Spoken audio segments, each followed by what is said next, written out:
very good evening and a warm welcome to the program. Thank you for joining us this Sunday evening. My name is Josephine Karunji, and tonight on the show we're speaking about epilepsy. We've had this conversation before with Nina Mago from the Purple Bench Initiative, but today we speak to a man living with epilepsy and really to get his perspective, but also to a clinical psychologist to understand how epilepsy can affect your mental health. So I'll very quickly introduce my guests, and I'll start right next to me, Ibrahim Jumba, who is a civil engineer.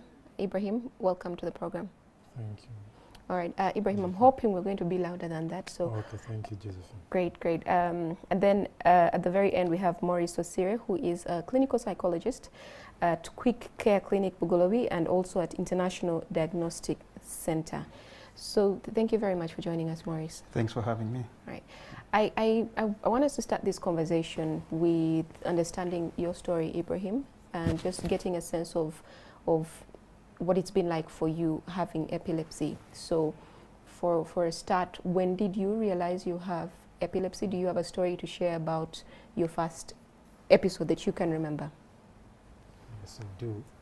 Yes, I first realized that I had epilepsy, I think in senior 3. Yes, I was reading, but I'd never experienced it before. I just saw myself falling down. I woke up in a sick bay, and unfortunately, even the teachers, the nurses didn't know what was happening at the time. So I got to know that I had it after a week after having seen a medical doctor. So you stayed at school, you stayed in the sick bay for a week? No, it was I think a few hours. Okay. Yeah, because it was I think a weekday. I had to go back home on a weekend. Oh, so it was a boarding school? Yeah, it was a boarding school. Okay. Do any of your friends, did anybody tell you what happened when you blacked out? Actually, they thought it was because of overreading, probably. Yeah, for them, they thought I was just tired and had a blackout. Okay. Yeah, but it wasn't because of that. I think it was epilepsy. So a week later, you go home over the weekend? Yeah. And you go to hospital? Yes, I went to hospital, did some checkups, and I started my medication straight away. So what did the doctors check for? What did they tell you? What prompted them to think it was, you know? What is funny, they never wanted to tell me. Actually, they told my parents. Maybe they thought I don't know. But they just told my parents. It's the parents who told me that I had epilepsy. Okay. They gave me some medication, carbamazepine and phenobarbital. And then they said, go home and do what? And start taking the medicine. I used to take it once a day. Okay.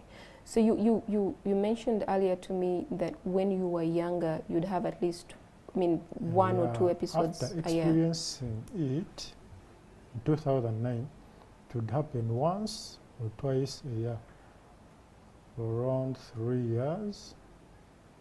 Then after those 3 years, I think I took like more 2 years without experiencing it. At all? At all. But then after campus, around 2019, I think that's when things got worse, and I would start having episodes after a month. So every month after campus? I would at least get one. So when you had the first episode and you had your first visit with the doctor, were you consistent with your medication, like as often as you were supposed to take it? Yes, I was really consistent with the medicine. But then all of a sudden, the episodes start every month? And it wasn't all of a sudden. It was after maybe being inconsistent with the medicine. Okay. But what caused that, carbamazepine and phenobarbital, I don't know which of them causes bone marrow suppression and a weakening of bones, plus growing pain. So I after some time, I started experiencing, some sound in my joints, and even up to now I have pain within the joints, but the bones are recovering after stopping the medicine. So I resorted to herbal medicine. So did you because see... I was losing my bones. Did you see a doctor who said this was being caused by the medication you were taking? Yeah, they tried to switch the medicine, but unfortunately the other one could not work on me. Okay. They So you were left with a decision of your bonds or episodes of epilepsy? episodes at campus, as I told you, I got them, I think, twice in 4 years. So that means there are certain other conditions which trigger. At campus, I used to engage so much in co-curricular activities. Okay. That means I used to take a lot of water, which I don't do nowadays. Maybe that's why. So why don't you take a lot of water if you know that it is a trigger? Dehydration, And right? co-curricular activities, the time is not there. Probably. The time to take water. No, to engage in the activities, exercise and stuff. Ibrahim, what does an episode look like for you? Not from what you've seen, you've clearly not seen it, but what you've been told. They told me, actually, I hit everything around me when it is happening. Because actually, I get to know when it is about to. I continue staring at something, and after some seconds, I don't know what happens. By the time I usually hit things around me, and I lose consciousness. What do you do? You say you know when it's going to happen. So what do you do for yourself in that time? Do you tell somebody who's near you and say, listen, this is about to happen? What do you do to help yourself? Unfortunately, when it is happening, at times I try to resist, and they're like, no, not this time. That's when things go worse. But if I realize and accept that it is coming, I normally sit down and relax. And by the time I know it, I'm either somewhere on a bed or something, if there are people around me. Okay. If there are no people around me, I find myself weak with a lot of headache and muscle pain. For somebody, okay, for example, your family or your workmates, what do you think is useful for us to do for you in that situation? The best thing to do, because once it has come, you can't stop it. I think is to remove obstacles around to avoid further injuries. It's the best thing to do, and to make sure that the place is well aerated instead of, because what normally happens when somebody gets an episode, people normally congest around, and in the end you end up losing the oxygen. You don't get enough of it, Okay. which is not good for your health. Yeah, I guess there's a lot of ignorance about it, so people just crowd over to see what's happening. Maurice, I want to engage you at this point. One of the triggers I think that Ibrahim mentions is stress, and then it's overeating. And I want to understand the relationship between your mental health and epilepsy. Okay, thank you, Josephine. What we need to understand here is that people who live with epilepsy tend to also get psychological issues with them. There are several triggers, but like he has put straight, stress can also lead to the seizures. But when we talk of generally psychological disorders and epilepsy, the most common disorder faced by people with epilepsy is depression. Actually, 30 to 40% of people with epilepsy experience depression at some point. We have anxiety, but most of these depression may come as a result of the changes that come with this diagnosis, because one, like he said, the doctors didn't tell him, but preferred to tell the parents. Now you see there is a total change that will come his way. He has to adjust many things. You've seen people with epilepsy are telling them, do not drive, do not do this, and that effectively also affects family members, because now you have to change everything about you to take care of the person, who maybe most of the time is not with you. The other thing that leads to these disorders, especially depression, is the fact that you begin experiencing the stigma, sometimes social, sometimes self, So you begin withdrawing from people, and also at some point, some side effects of the medication can actually affect the mood. So you find someone gets into a low state or a sad state. And sometimes, if not worked on early enough, the depression may actually go from mild to severe. Okay. That's why I like when you asked him, when you had stopped the medication, you asked, did you ask the doctor? So some of these things, when you realize there's something not right, it's better to go to the prescribing doctor and share with him or her whatever experiences you're having post-medication. So there, they can help you. And I have a question though about, it stayed with me, why the doctors did not tell you. I mean, you're in S3, you can clearly, and I mean, understand things, but to give the information to a third party who now has to translate it to you, I'm assuming that if they tell you directly, you have all these questions and it's easier to manage something that even you understand. I'm curious about that. Do you know why you weren't the first recipient of your own results? Probably. I don't know why, but I guess I didn't want to make me worried. Because we're still studying, and exams were along the way, stuff like that. So maybe I thought I would get too much depressed.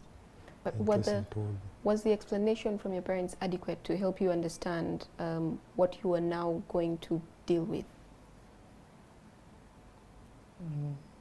Actually, the parents also told me after some good time. They didn't tell me immediately.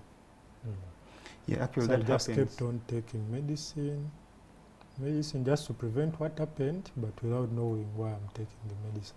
Okay. To add on to that, one, probably the doctor didn't know how he would take it, because this is a life-changing diagnosis. It's easier for me to tell you, you have typhoid, you have malaria, that one is easier. But now, a life-changing diagnosis, some doctors find it hard to break it to you. So maybe they found it easier to share with the parents. Now, the way the parents also take this is very important. The misconceptions in society about epilepsy are really serious, So probably the reason that's why they took time before telling him is maybe they're trying to really also digest the issue themselves. Do their own research?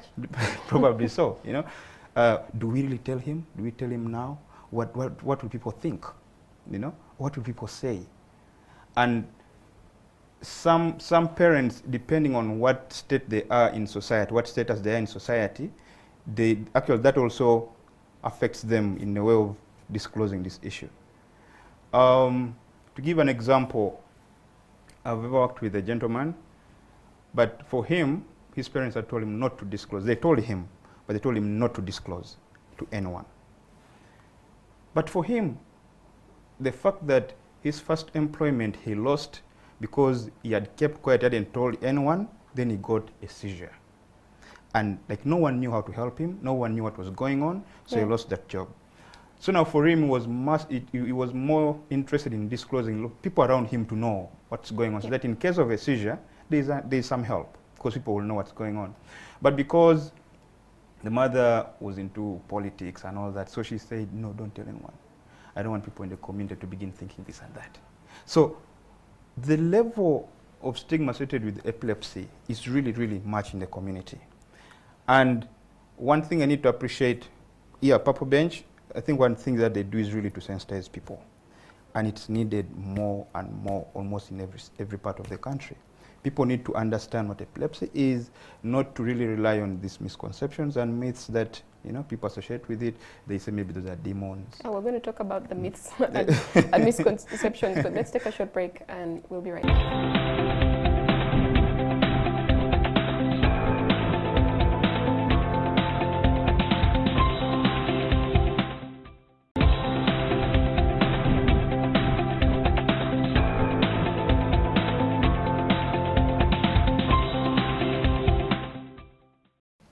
Welcome back. Thank you for staying with us. Tonight we're speaking about epilepsy, and in the studio I have Ibrahim and Maurice. Ibrahim, what was your first understanding of epilepsy? So when your parents told you eventually, what did you think? What did you say? And did you try to do your own research? You like reading, sure. So what was that like for you? Yeah, when they told me I had epilepsy, of course I had to go on and research about it, know the different types of epilepsy, whether it can be cured or not, and what to do in case things go worse. So that was after actually I had started getting side effects of the medicine. So I was like, what can I do about it? So I went ahead and researched about it. I saw as generalized, then localized epilepsy. And for mine, I think is localized. So when I got the side effects, I had to do something about it. So you I started looking for different doctors to get their view, their perspective. okay. Did you ever, so there are all these myths and misconceptions that Maurice was starting to hint at. I wanted to get first tips from you on what you had, what you thought about it. Were there any myths and misconceptions that came to mind immediately? Did you try to look back at your family history and say, who? Unfortunately, in my family, okay, fortunately, there is no one with epilepsy. There is no one with it. Of course, myths are there. They used to tell me that that's witchcraft and stuff like that, but my dad told me, that's not witchcraft. It's a medical condition. You just need to take your medication very well. Actually, they told me after 2 years I would have stopped. I don't know if it was an encouragement or so. So, different people told me it is witchcraft. They told me that maybe someone somewhere doesn't want to see in certain conditions, see you prospering and stuff like that. Okay, I don't believe in such because I'm a Muslim and a strong one. So I couldn't take it up. Okay. Maurice, what are the other misconceptions that you know about? In society, other than demons, of course, he has mentioned the aspect of witchcraft. And other people begin thinking that maybe you've been sacrificed, those ritualistic things. So now that's the effect you're having. When you begin getting seizures, they begin saying, now maybe the attack is beginning. I'm not a Muganda, but there's something they call the PWJK, something of a sort. So the local people associate epilepsy with that. That's why, oftentimes in the village, some people, once they present with seizures, when the parents do not know, where they go first is a witch doctor. They first go to shrines. But if you find a family which is at least exposed, of course they will know this is a medical issue or this is a neurological issue. And like his father encouraged him, they do encourage the young ones or the children to follow the medical advice. But if you find really a local person in the village, they may not have that in the back of their mind. I mean, even here, because I remember in school, you always had at the very least an incident of that happening, and then there'd be a whole people circling the person or running away. The first run away. Yes, then people come the next day and they're saying, "Oh, I had voices. There were this number of voices," and until later on, as you grow older, you think, but there were no voices. People just didn't understand what was happening. None of us knew. And schools don't have these conversations as well. You're right. Which makes it worse because no one is coming up to say what happened yesterday was actually this. So they allow you to think there were little there were demons and things that were happening. How do we stop the misconceptions? I think the major step here is awareness creation. People need to understand what epilepsy is. They need to understand how it presents, without which they will continue with the misconceptions. And the example you've given about school, if we had like every school had someone who would like tell the pupils or the students of maybe this is the condition, this is how it presents, to avoid the social stigma in the class, because at the end of it all, maybe after the seizure, you don't know what has happened. probably you soiled yourself, probably there was foam from your mouth. You know, there are things that happen that you really don't know, you know. Like he said, he can feel something, and all of a sudden, he sees, maybe wakes up somewhere else. So in between there, you really don't know what has happened, but the others have seen. So maybe you enter class, some people will begin making fun of you because they don't know. Before you know it, you feel withdrawn. Person can even drop out of school because like you no longer belong. You don't feel a sense of belonging to this class just because of something that happened, which was beyond your control, you know. So once there is that awareness creation in schools, especially, I think it will be a huge, huge difference that it will make. Okay. Yeah. Ibrahim, do you remember? Okay, have you ever had trouble keeping a job, for example? Because so now you say it's been every month, except since you started the medicine you're on right now, it's been 3 months. Mm. But have you ever had trouble keeping a job because of this? Fortunately not. It has never happened at my workplace. Yeah. Maybe it was once we had gone somewhere, there was too much heat and stuff like that. There was too much stress actually. I was dehydrated, that's when it happened. But it was out of the workplace. It has never. Did the people you were with know what to do? I don't know, but I found myself in some clinic after it happened. Okay. Do you go out of your way to maybe explain to the people you work with and say, listen, in the event that you ever see this happen, maybe this is what's happening, and you know, just to keep them aware?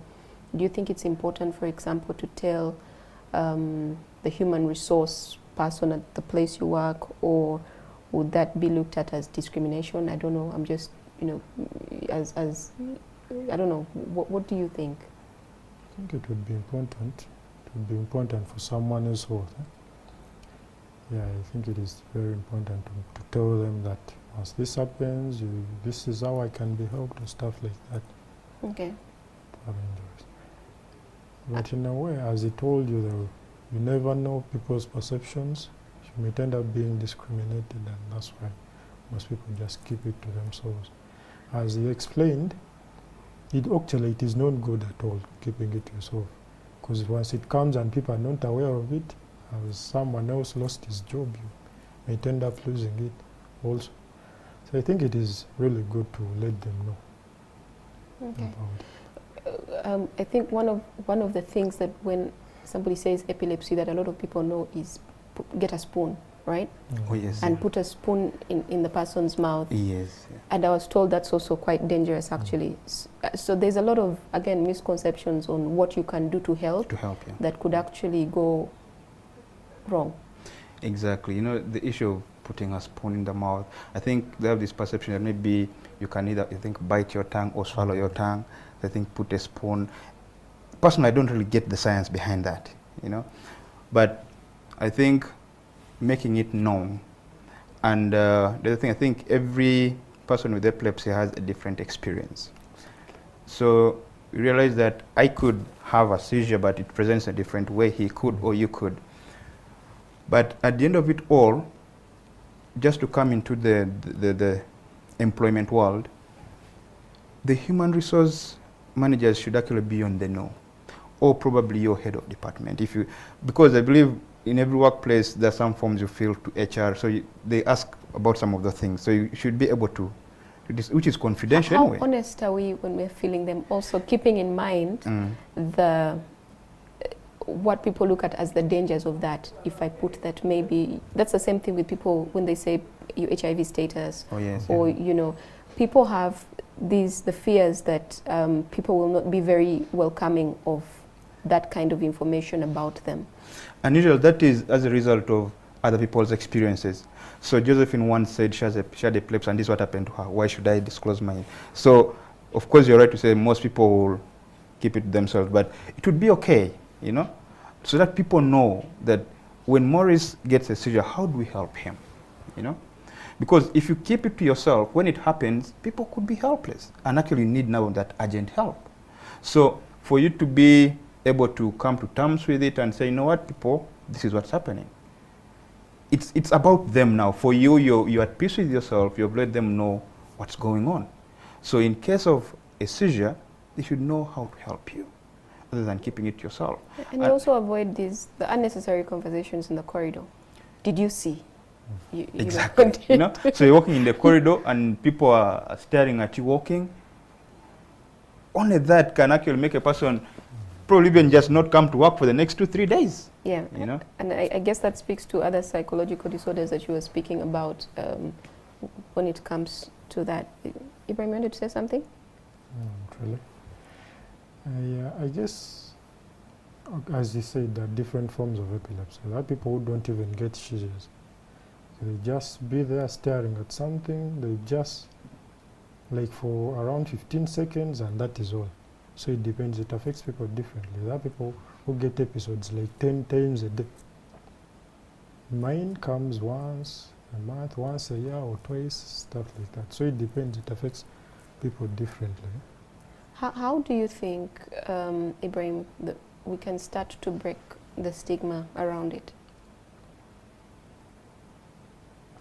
People should, as I said, awareness creation. We need to sensitize people, and they should get to know that it is like any other form of a disease. I think a perfect specimen of an adult human doesn't exist.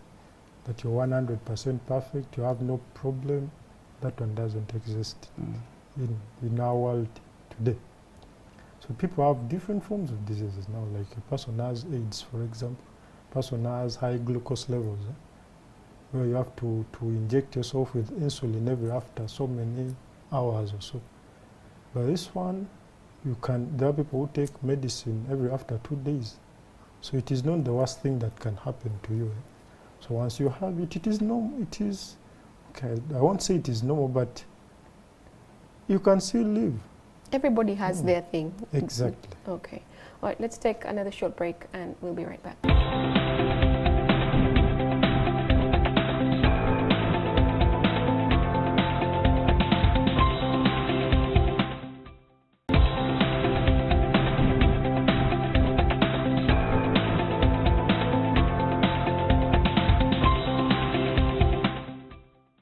Welcome back. Thank you for staying with us. We're speaking about epilepsy this Sunday evening. World Epilepsy Day, which is supposed to, promote awareness of epilepsy, is coming up on the 8th of February. And I guess I wanted to ask you both, what should we know? For the person who is watching, what should they know about epilepsy? I will start with you, Ibrahim. Actually, as I said, epilepsy is a neurological disorder.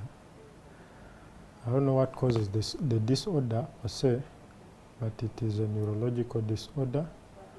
Once you're diagnosed, I think it would be fine for you to take your medication.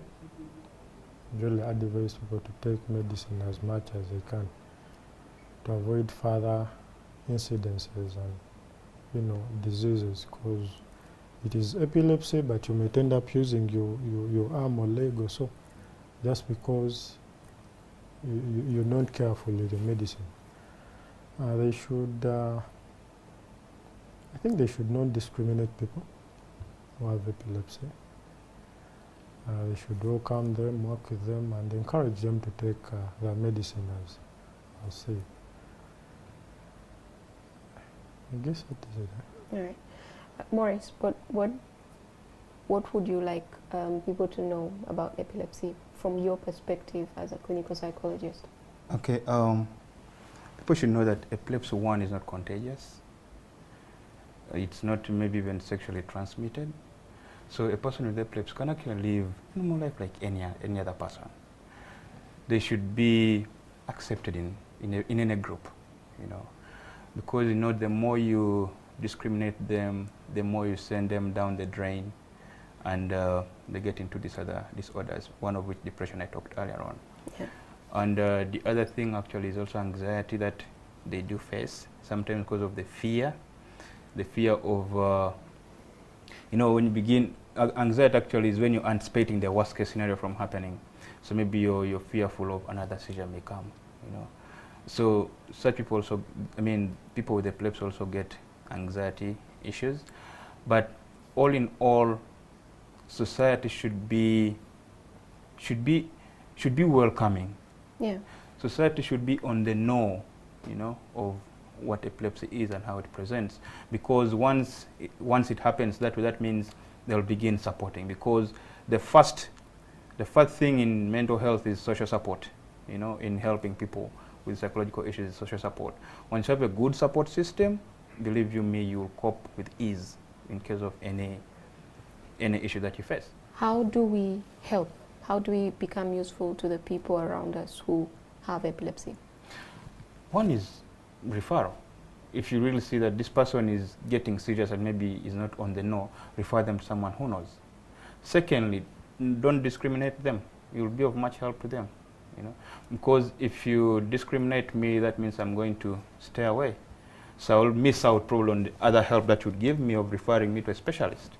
So the best help a lay person can give a person with epilepsy is referring them and, you know, welcoming them. Let them not be discriminated.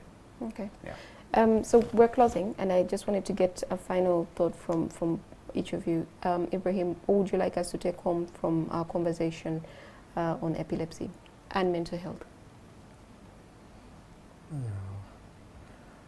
Yeah. Epilepsy, as I told you, for me the triggers are stress and, as I said, anxiety, depression. So it should try as Dehydration. Dehydration. Exercise. I remembered. Yeah, dehydration as well. You should try as much as you can to rehydrate yourself. Make sure you're healthy. You avoid stress as much as you can, if possible. And try to be lively. Try to be lively. Live with people. Enjoy. Yeah, you will avoid a lot of things. Because for me, normally, when I'm too much stressed, that's when things go worse. So if you can as well avoid stress, you may not avoid it, but you can control it. Because as they say, water is life. If you have a chance of taking it, then you do so. All right. Because for me, once I'm hydrated, I face no problem. Okay. Maurice, what would you like us to take home from the conversation? Okay. To just want to pick up from his submission. Stress, yes, is one of the issues really that triggers this. We cannot stop stress because it's a daily thing, but we can manage it. And once we get an understanding of the triggers, then it's easier for us to manage the triggers. And the other thing that I need to share with you and the viewers is that in case of any episode where you see maybe your loved one is going through a depression and is epileptic, or you yourself, the person with epilepsy, you realize probably things are not adding up. You're feeling so anxious, you're feeling so depressed, or there's too much stress, seek psychological help. There are professionals out there. You know that psychologists are not the most popular. Yes, but probably that is a topic for another day. But they're there. I will agree with you. There may not be that many, but at least in most medical or hospitals now, you'll at least find a mental health practitioner. Yeah, but you see that, and we're having this conversation recently because I was speaking about mental health. It's that people, the perception again of me going to see a psychologist, a psychiatrist, it is, I'm not mad, number one. I'm not the person on the street you see walking naked. Yeah. So why am I going there? So when you talk of mental health, it's not this person at the rubbish pit, this person at the street. Mental health is just like I said, physical health. Like they tell you maybe go and do a medical check as frequent as you can. Go and do maybe an eye check. Go and do a dental check. Even the mental aspect can be. Go and do a brain check. Not actually a brain check. But the whole thing is mental health is really, really important. Because believe me, Josephine, in case you've had a rough day, I don't think your productivity here in studio is at 100%. Because the thing is, our mental well-being actually determines a lot of things. So you see someone even just stressed, and it's just stress. Sometimes that stress it goes unattended to, and that's what can spiral down into a depression because someone may begin feeling helpless. But like I said, with social support, you can actually pull through, you know. But if you see that it's actually not helping up, seek for help. Psychologists are there, psychiatrists are there, they can help you. Because I've seen oftentimes people maybe come to hospital, they present with all these other symptoms. I have joint pains, I have a headache, I have, you know, muscle pains. You go to the lab, everything is negative. I have headaches. But your results are normal, meaning it's not psychological. And actually now, if you talk to such people, you ask them maybe about their lives, their work life, their family life, you begin seeing holes, you know. So maybe if you begin now focusing on some of them, person saying, oh, probably this, probably this. So the mental health aspect is not about, I'm mad, I'm on the street. So it cuts across. So even with people with epilepsy, if you really see that you're beginning to struggle, please seek help. And if I close, I'd actually tell you about another person who I once saw, who was referred to me because they were actually going through low moments. But when we dug deeper, it was actually too much, you know. So this person was even getting suicidal. And actually people with epilepsy have at least a 40 to 50% higher suicide risk, you know. So such people need help. Talk to someone as soon as you can if you realize things are not right. So this particular person, she was also suicidal, but we worked through it. And after some time, she started living a normal life. We really got to understand what triggers her seizure, so what gets to affect her. And we worked on that, and everything is well now, you know, psychologically. Psychologically? Psychologically, yes. All right. Thank you very much, Maurice, for taking the time to share your expertise in the line of mental health. And thank you very much, Ibrahim, for sharing your story. It's been easier than I thought to pull the words out of you, but I'm very glad that you accepted to do this. I think a lot of people actually appreciate things like epilepsy, lupus, and other conditions better when they actually see somebody else who is going through the same thing talking about them, as opposed to you guys, doctors and so on, being the ones to talk about it. It feels like you're speaking about something that's far removed from you. Yes, yeah. So thank you very much, Ibrahim. It's very brave of you to share your story with us. Well, that brings us to the end of our show for tonight. Thank you for watching. Coming up is NTV Weekend Edition.